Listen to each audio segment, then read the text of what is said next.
बात यह है कि हमने कोई उनके ऊपर फेवर नहीं किया, वो हमारे साथ जुड़े। सर कोई एविडेंट रीजन था? आज के यंगस्टर्स के लिए I think you are right कि they take many things for granted. 20-22 साल का हो जाएगा, अपनी पढ़ाई खत्म करेगा।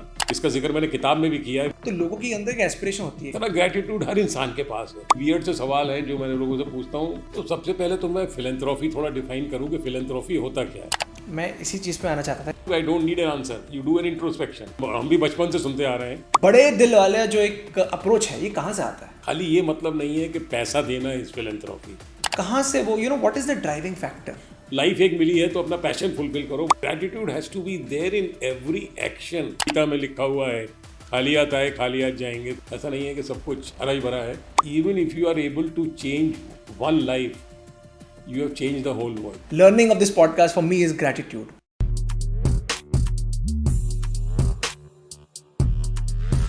दोस्तों, ग्रैटिट्यूड ही एटीट्यूड है।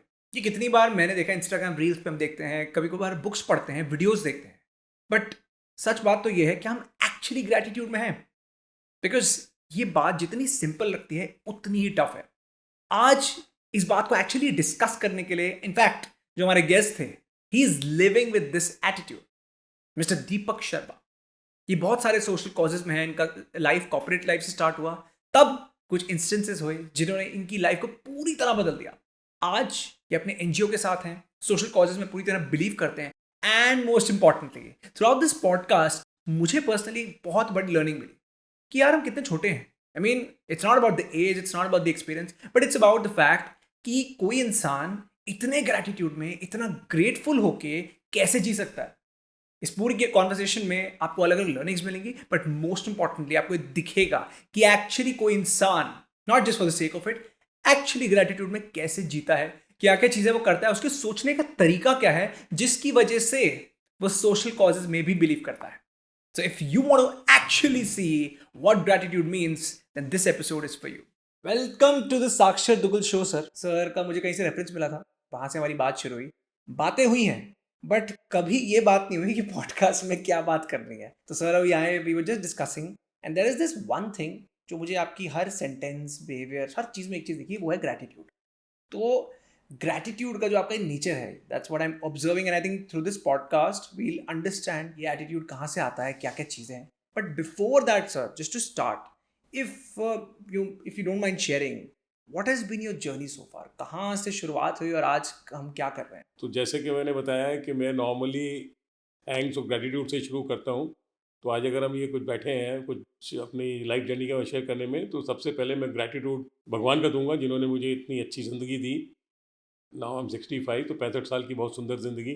तो ग्रेटिट्यूड भगवान को। उसके बाद ऑब्वियसली धन्यवाद बहुत बहुत मेरे माता पिता को, जो इस दुनिया में नहीं है, बट डेफिनेटली आज उन्हीं की वजह से, उन्हीं की वैल्यूज़ की वजह से मैं यहाँ आपके सामने बैठा हूँ।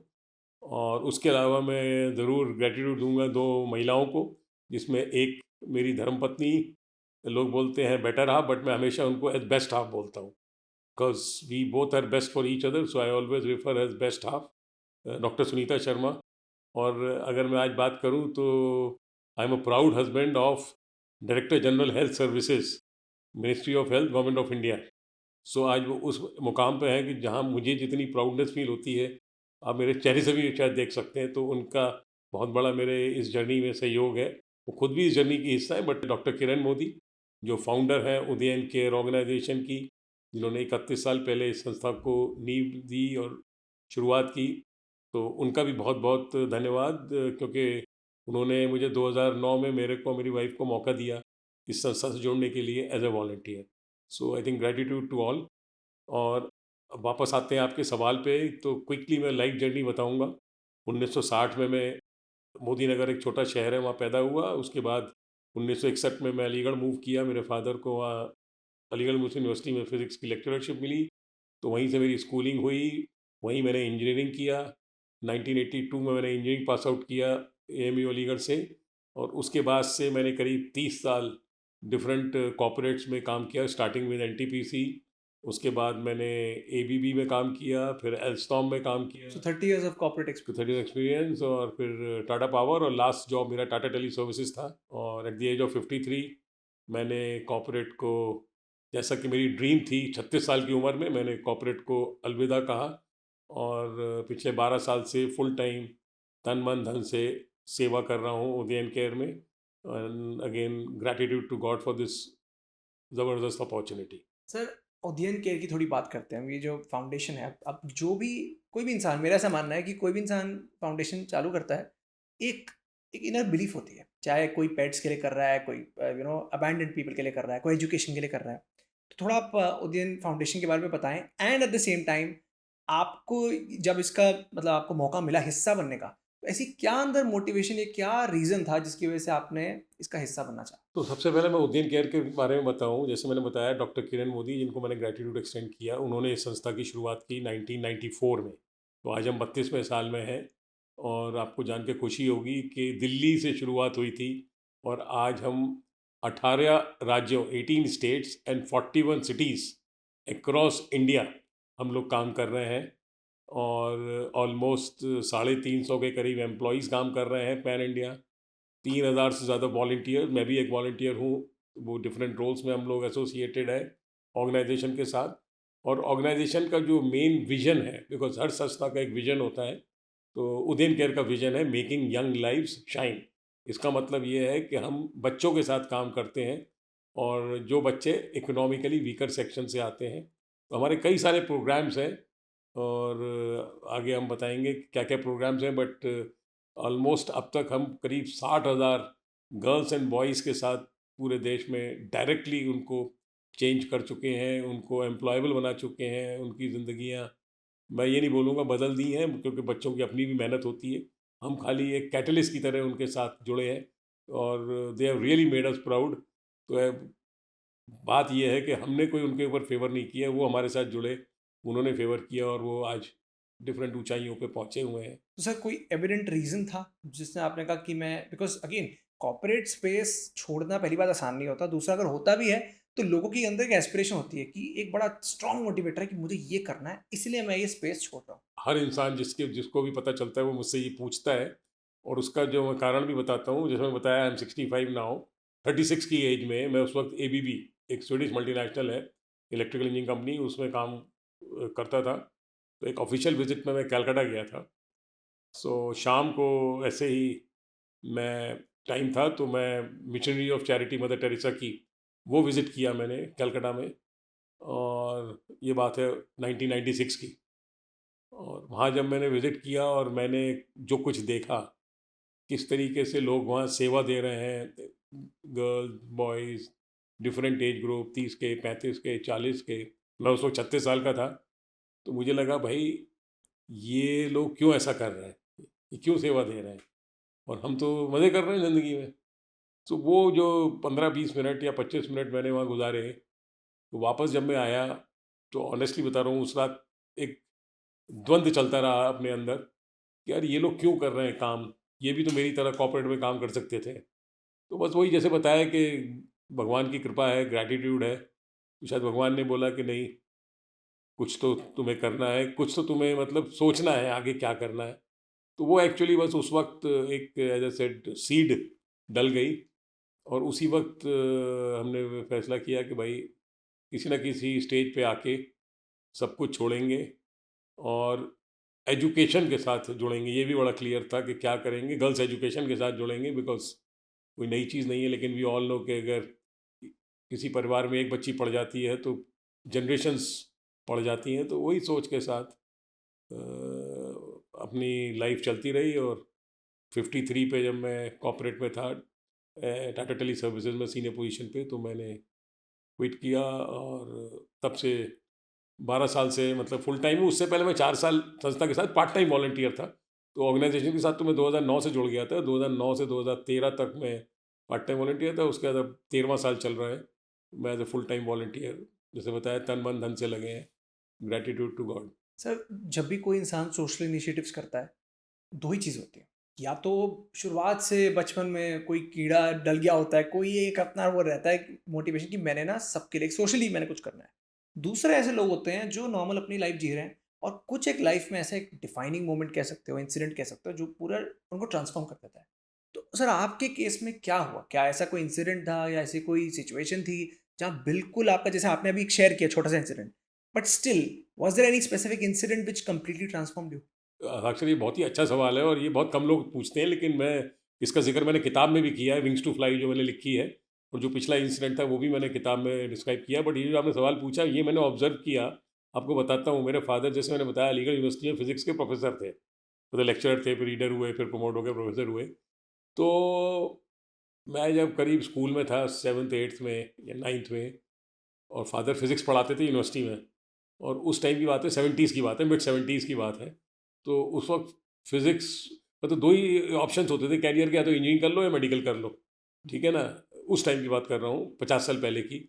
और फादर क्योंकि फिजिक्स के प्रोफेसर थे, तो फिजिक्स मेडिकल का जिसका टेस्ट देना है उसको भी पढ़ना है, और जो इंजीनियरिंग टेस्ट देना है उसको भी पढ़ना है, ठीक है। तो फादर के पास बहुत सारे ऑप्शंस आते थे कि आप तो यूनिवर्सिटी जाते हैं, 1-2 घंटे पढ़ाना होता है, बाकी टाइम में आप ट्यूशन कर सकते हैं और पैसा कमा सकते हैं।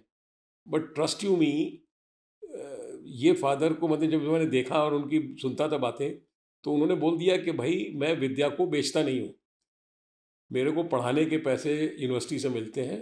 उसके अलावा अगर किसी भी बच्चे को, लड़का हो लड़की हो, पढ़ना है फिज़िक्स, मेरे घर आ जाए, मैं किसी के घर नहीं जाऊंगा, मेरे घर आ जाए 2 बजे के बाद दिन में, और मैं पढ़ा दूंगा, उसकी सारी डिफ़िकल्टीज क्लियर कर दूंगा, लेकिन मैं पैसा नहीं लूँगा, बिकॉज मैं आई डोंट सेल एजुकेशन। ये मैंने किताब में भी डिस्क्राइब किया है, उनके ये वर्ड्स कि I don't sell education.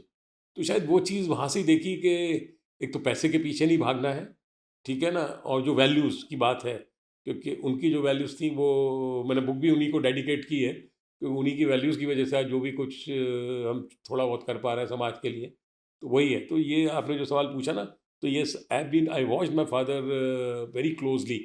So values आई हैं कि इंटीग्रिटी जो has to be highest, and no compromise on any unfair means. तो सर अभी तक दो इंसिडेंट्स मेरे को दिखाई दिए। पहला आपने कहा फादर इंसिडेंट तो नहीं, बट एक एज अ प्रैक्टिस आपने, छोटा बच्चा होता है देखता है अपने पेरेंट्स को, Yes. वहां से आपने इम्बाइब किया हुआ। दूसरा आपने कहा जब आप कोलकाता गए, तो कोलकाता का जो इंसिडेंट है उसके बाद एकदम वाज इट लाइक, क्योंकि आपने कहा ना बड़े बेचैन हो गए भैया, ये क्यों ये काम कर रहे हैं, ये भी तो मजे कर सकते हैं ये वो, was that the biggest motivator? That was definite, मतलब जो फादर का देखा वो तो एक वैल्यूज हाँ थी, अंदर से ही जो था। वैल्यूज इम्बाइब की। लेकिन ये कलकत्ता वाला एपिसोड, क्योंकि मैं 36 साल का था, और क्योंकि मेरा उस वक्त बेटा 7 साल का था, मेरे फादर की डेथ हो चुकी थी, तो हम मदर के साथ रहते थे, वाइफ वर्किंग थी, तो डिसीजन ये नहीं था कि तुरंत ले लें, बट ये ज़रूर था कि प्लान उसी हिसाब से करना है लाइफ को, कि एट सर्टन स्टेज। और वो आप पूछेंगे 53 क्यों, तो 53 का भी रीज़न ये था कि माई सन, ये था कि 53 पे 20-22 साल का हो जाएगा, अपनी पढ़ाई ख़त्म करेगा, अपने पैरों पे खड़ा होगा, अपना कमाएगा खाएगा, and then obviously there is nothing else then to do what we are doing today. So वो सारी चीज़ें डेफिनेटली, वो इंसिडेंट तो मेन था जिसकी वजह से आज हम आपके सामने बैठे हैं। सर आपने अब तक ना एक चीज़ बड़ी शुरुआत में बड़ी अच्छी बोली थी कि my wife is not my better half, is my best best half, right? Yes yes. तो दिस शोज़, मतलब ये जो बात है वही बंदा कह सकता है जिसने अपने स्पाउस का बहुत अच्छा सपोर्ट पाया है। एंड हम बातें बड़ी करते हैं, मैं देखा है बड़े शोज़ में बातें होती हैं, importance of a good spouse, this and that, but मुझे लगता है आपसे बेटर कोई नहीं बता सकता जिसने एक्चुअली वो जिया है। सो सर अगर यंगर, अगर जो खासकर हमारी जेन जी, जेन अल्फा यंगस्टर्स जो हैं, जो ये एपिसोड देख रहे हैं, आप खासकर आजकल क्या हो रहा है, यही सबसे बड़ी प्रॉब्लम है, इंसान ना काम कर लेता है बट उसको पार्टनर चुनने में या फिर परखने में बड़ी दिक्कत होती है, बड़ा एक मतलब फ्रेजाइल सा एक स्टेट है। तो आप सर आपके उससे भी जानना चाहूंगा, what is the importance of a good spouse? देखिए, मैं पहले बोला और फिर शायद रिपीटिशन ही होगा, लेकिन आज मैंने बताया वो भी एसोसिएटेड है, लेकिन क्योंकि वर्किंग है तो ऑब्वियसली कम समय दे पाती है, लेकिन आज जो भी है उन्हीं के सपोर्ट की वजह से है, ठीक है ना। क्योंकि अगर आपकी बेस्ट हाफ या वाइफ आपके साथ नहीं है जो आप करना चाह रहे हैं, तो वो फिर कहीं ना कहीं डिफरेंसेस आते हैं, तनाव रहते हैं। तो जब बात हुई 53 पे, तो वाइफ ने बोला भाई, and wife was very supportive, always been supportive, कि भाई ज़िंदगी एक मिली है, जो दिल कर रहा है वो करो, सिंपल सी बात है। सो मतलब एक बार भी नहीं सोचा, बिकॉज 53 पे मतलब senior position in Tata tele services, and I don't want to share the CTC that time, but it was pretty decent CTC, and but wife said don't worry, I am working, I will run the kitchen. और ये सुनने में बड़ा आसान है, मतलब क्योंकि but आपकी सिचुएशन में बंदा हो अपना, ठीक है, अच्छी खासी कंफर्ट है, सब कुछ यस, है, So I will run the kitchen and do whatever. And today मतलब as I said, मुझे लगता है कि शायद ये काम मैं और 4 साल पहले कर देता तो कोई फर्क नहीं पड़ता, बिकॉज वाइफ का जो बताया ना, that's why keep referring her as goddess goddess goddess, there is no other reason, because एक वाइफ का और सपोर्टिंग वाइफ का होना बहुत ज़रूरी है, and we have supported each other.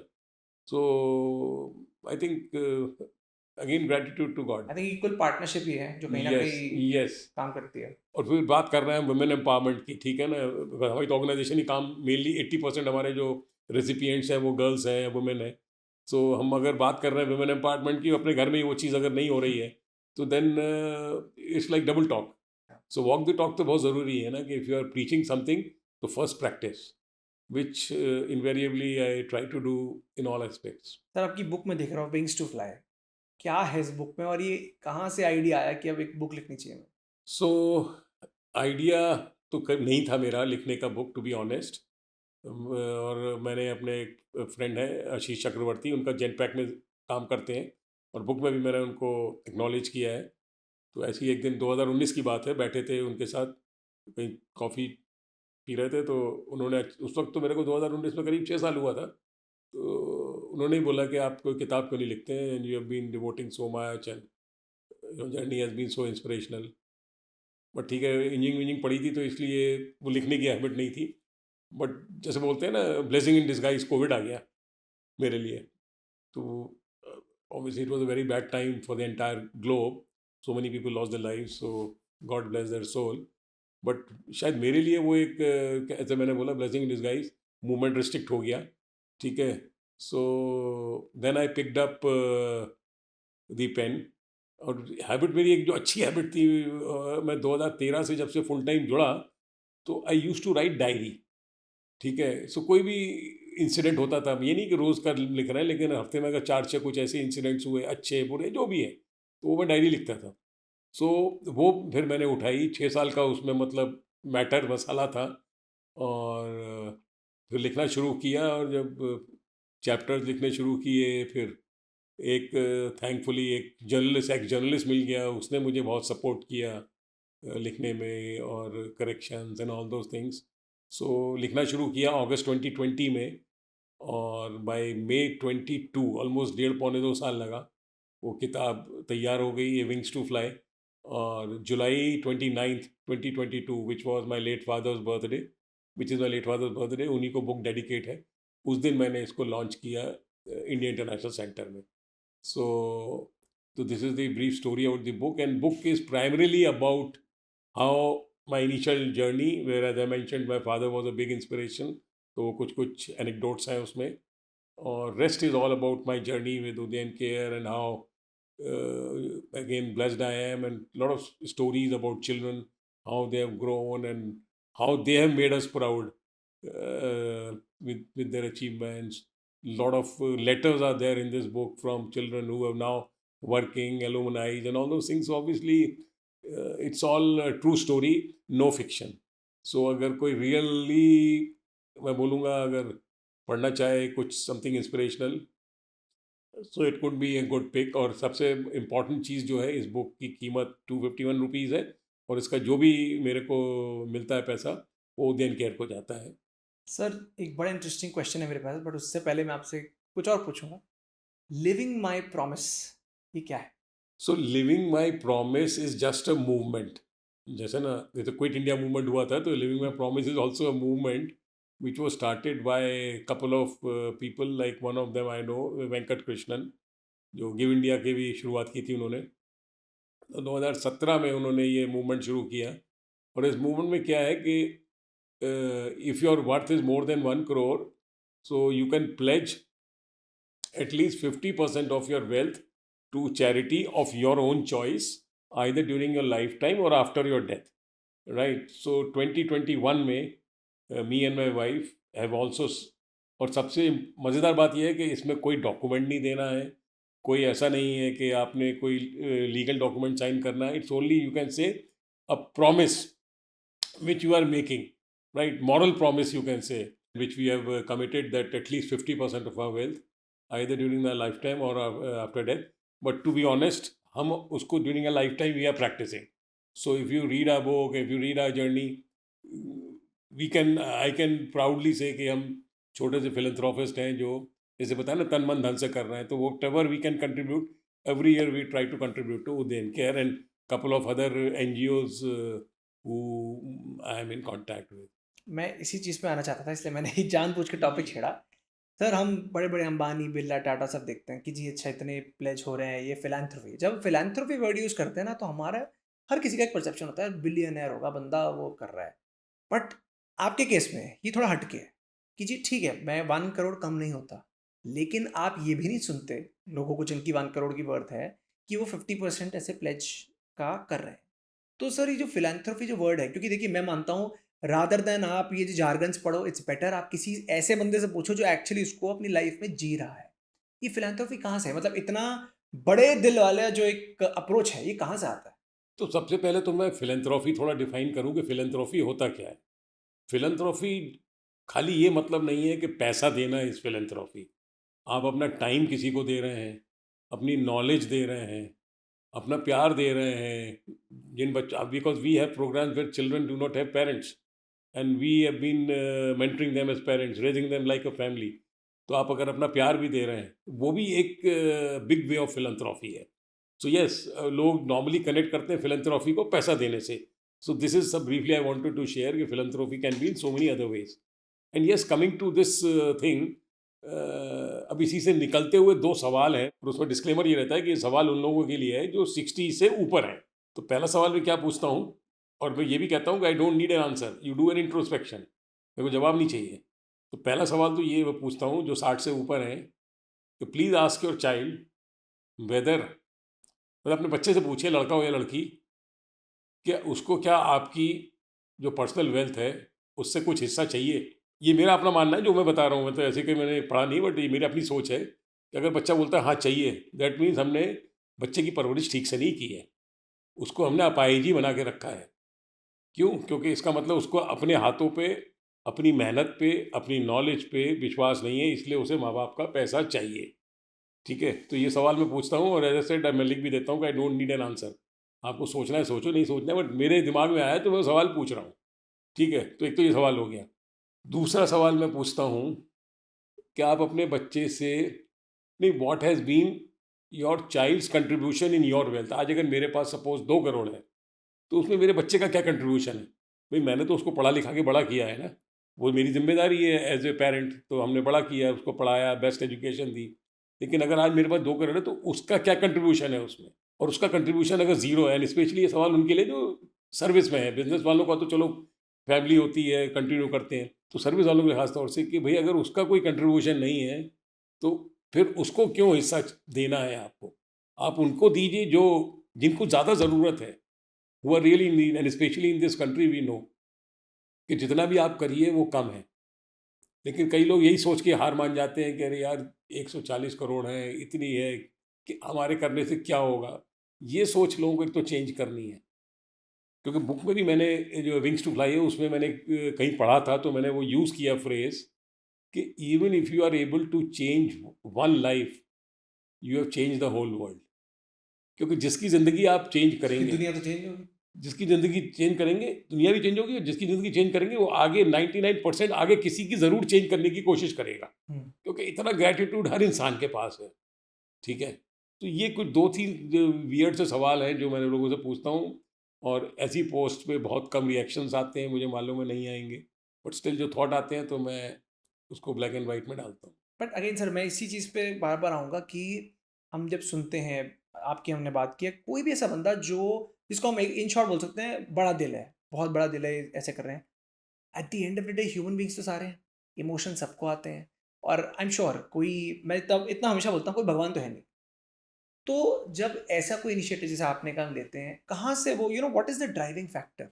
What is the purpose of life, हम यहाँ क्यों आए हैं? सबसे सब अगर ये सवाल, स्पेशली वो लोग जो 35 40 50 के हैं, तो हम यहाँ क्यों आए हैं, मतलब पर्पस ऑफ लाइफ क्या है तो अभी तो एज ए रेस में ह्यूमन लगे हुए बीइंग? हैं, अभी सब रेस में लगे नहीं, भाग रहे रेस हैं। में लगे हैं, बट अल्टीमेटली पर्पस क्या है? वो पर्पस तो क्लियर होना चाहिए। और एक चीज़ और जो मैं बार बार बैलेंस शीट की बात करता हूँ, अकाउंटिंग में बैलेंस शीट होती है, ठीक है ना, जहाँ के क्रेडिट और डेबिट को जो है बैलेंस किया जाता है। ठीक है, तो मेरा अपना मानना है कि लाइफ की भी एक क्रेडिट मतलब बैलेंस शीट होनी चाहिए ना। कि भई अगर जो भी आज मेरे पास सपोज़ 2 करोड़ है, तो मैं अपने साथ तो लाया नहीं था। मैंने इसी एनवायरनमेंट से लिया है, चाहे जॉब करके लिया है या बिज़नेस से लिया है, जो भी लिया है, ठीक है ना? तो इसी एनवायरनमेंट से लिया है। तो at some point of time ये वापस एनवायरनमेंट को जाना चाहिए ना, और एनवायरनमेंट को जाएगा तभी समाज की, मुझे मुझे लगता है कि समाज आगे बढ़ेगा। जो आप जैसे बोला ना, कई लोग अपने परिवार से आगे सोच ही नहीं पा रहे, ठीक है ना?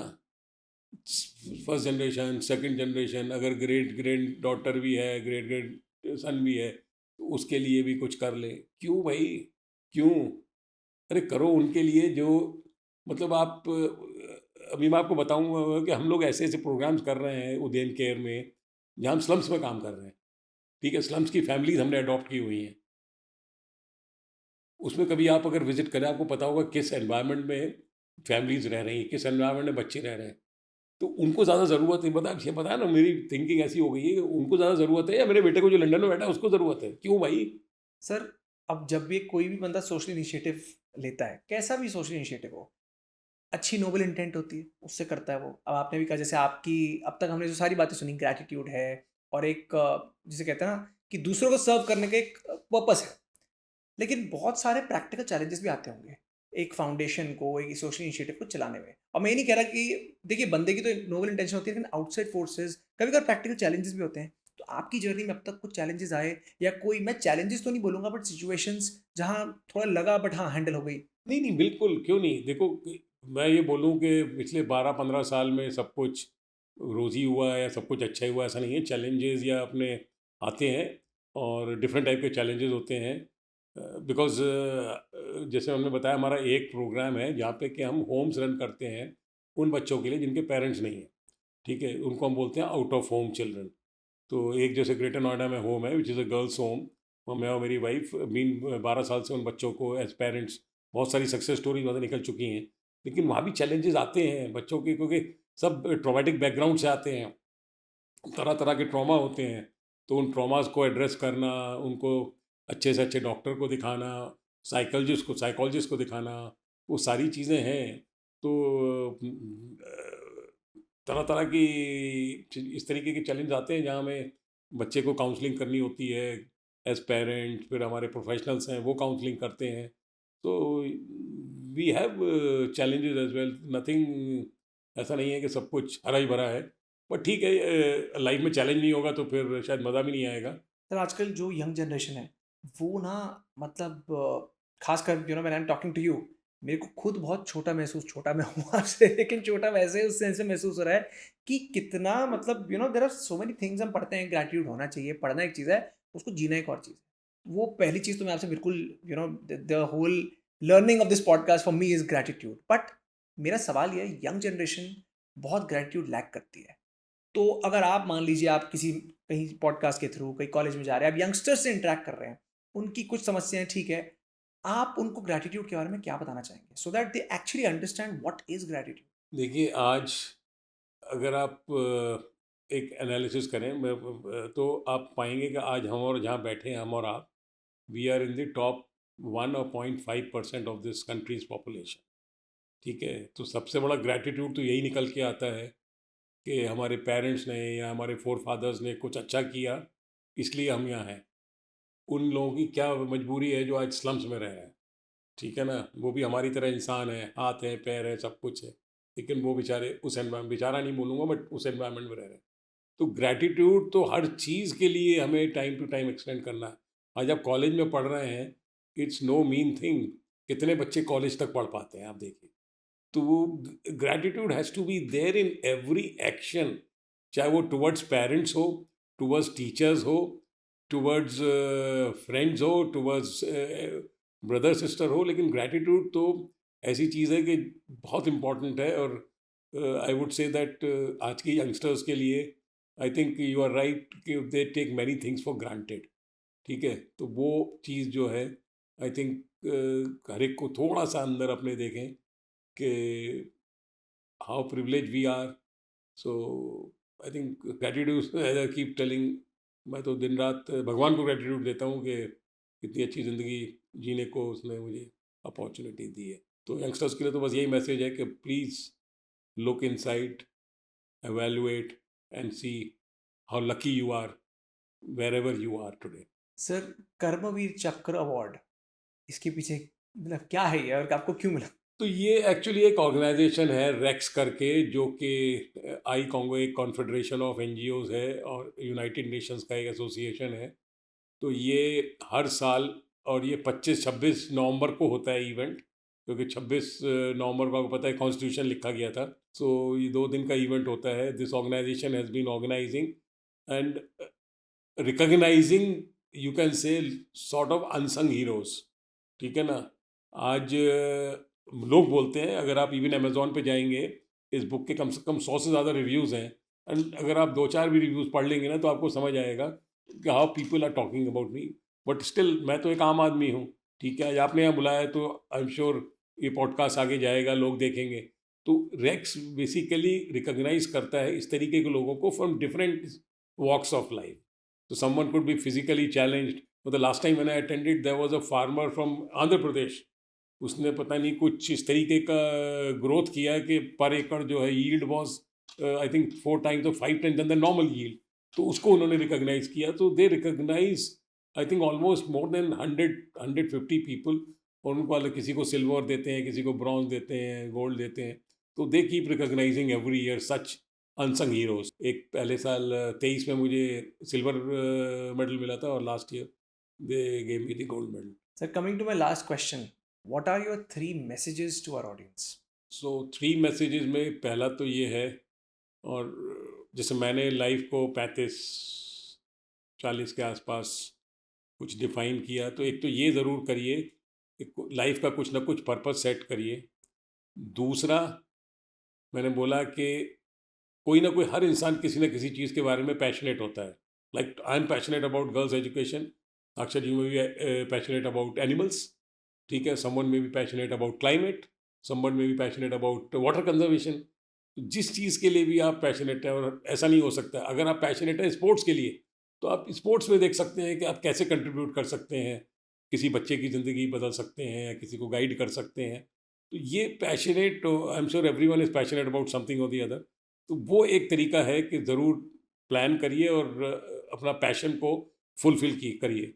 मतलब मेरे बहुत सारे दोस्त हैं जो कॉलेज टाइम पे रिटायर हो गए हैं, many of them, and some of them are just leading a retired life. तो मैं आई कीप टेलिंग, मैंने कहा if you are passionate about say playing golf, तो खेलो 7 घंटे 8 घंटे golf Khelo, but at least life एक मिली है तो अपना पैशन फुलफिल करो, वट एवर यू हैव।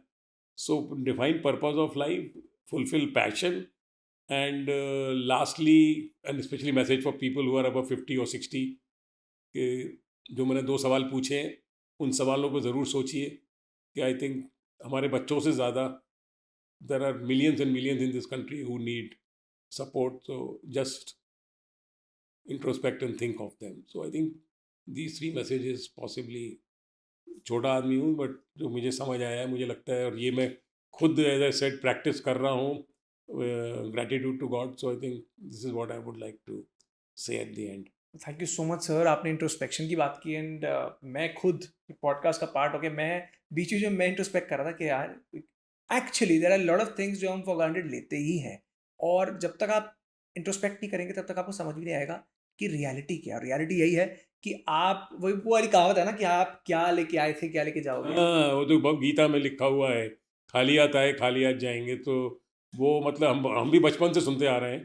ठीक है ना। तो कहीं ना कहीं अगर वो हम प्रैक्टिस कर सके, या उसको कुछ परसेंटेज फॉलो कर सके, तो I think life would be very happy होगी और फुलफिल्ड होगी। It's very well said sir, thank you so much sir for joining us. Pleasure was mine, and thank you for this wonderful opportunity. Thank you.